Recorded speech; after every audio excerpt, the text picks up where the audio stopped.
Hello welcome to yellow bunny. അപ്പോൾ നമ്മുടെ 2 subscribers ഒരാൾ DIY ആയിട്ട് ജേർണൽ സപ്ലൈസും അതേമാതിരി റെഡ് ജേർണലും ചെയ്യാൻ പറഞ്ഞിട്ടുണ്ടായിരുന്നു. അപ്പോൾ റെഡ് ജേർണലിന് വേണ്ടിയുള്ള സപ്ലൈസ് നമുക്ക് DIY ആയിട്ട് ചെയ്യാം. നമ്മൾ ഒരു A4 ഷീറ്റിൽ നിന്നാണ് ഇത് ചെയ്തെടുക്കുന്നത്. അതുതന്നെ A4 ഷീറ്റ് ഫുള്ള് നമ്മൾ ഉപയോഗിച്ചിട്ടില്ല. ഫസ്റ്റ് നമ്മൾ ഒരു പാറ്റേൺ പേപ്പറാണ് ചെയ്യുന്നത്. അത് സ്കെച്ചും മാർക്കറൊക്കെ ഉപയോഗിച്ചിട്ട് പാറ്റേൺ പേപ്പർ പോലെ ഇങ്ങനെ ഗ്രിഡ്സ് വരച്ചിട്ട് ചെയ്തെടുത്തിട്ടുണ്ട്. നെക്സ്റ്റ് നമ്മൾ സ്റ്റാമ്പ് പോലെയാണ് ചെയ്യുന്നത്. അപ്പോൾ അതിൻ്റെ 4 ഭാഗം ബോർഡേഴ്സ് മാതിരി വരച്ചു കൊടുത്തിട്ട് അതിൽ ഞാൻ സ്ട്രോബെറിയൊക്കെ വരച്ചിട്ട് ഇങ്ങനെ ചെയ്തെടുക്കുന്നുണ്ട്. അതിൻ്റെ ശേഷം സ്റ്റാമ്പിൻ്റെ ഒരു ഇത് വരാൻ വേണ്ടിയിട്ട് പഞ്ചർ ഉപയോഗിച്ചിട്ട് സൈഡിൽ ഇങ്ങനെ ചെയ്ത് കൊടുക്കുന്നുണ്ട്. അപ്പോൾ അത് റെഡിയായി. ഇനി നമുക്ക് നീളത്തിലുള്ളൊരു പേപ്പർ കട്ട് ചെയ്തെടുക്കാം. എന്നിട്ട് അതിലിങ്ങനെ ഒരു ഡിസൈൻ മാതിരി ചെയ്ത് കൊടുത്തിട്ടുണ്ട്. അത് നമുക്ക് വാഷി ടൈപ്പായിട്ട് ചെയ്തെടുത്തതാണ്. അതിനുശേഷം ഞാൻ പിൻട്രസ്റ്റിൽ നോക്കിയിട്ട് കുറച്ച് പിക്ചേഴ്സ് വരച്ചെടുക്കുന്നുണ്ട്. അത് കട്ട് ചെയ്തിട്ട് മാറ്റി വയ്ക്കുന്നുണ്ട്.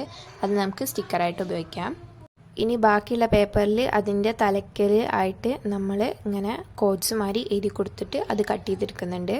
അപ്പോൾ മൊത്തത്തിൽ 5 സപ്ലൈസ് ചെയ്തെടുത്തിട്ടുണ്ട്. അപ്പോൾ അത്രയാണ് ഇന്നത്തെ വീഡിയോ. Thanks for watching.